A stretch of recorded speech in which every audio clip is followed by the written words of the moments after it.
Menteri Koperasi Desa Ferry Juliantono merespons aspirasi mahasiswa yang meminta untuk mengevaluasi ulang program kerja Koperasi Desa Merah Putih. Menkop bilang Koperasi Desa Kelurahan Merah Putih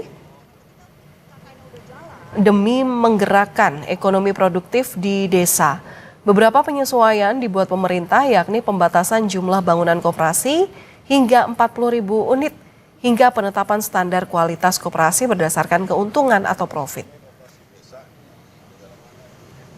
Mahasiswa perlu belajar tentang kesempatan kemudian kesempatan supaya ekonomi di rakyat itu produktif. Koperasi Desa Kelurahan Merah Putih ini adalah menggerakkan ekonomi produktif.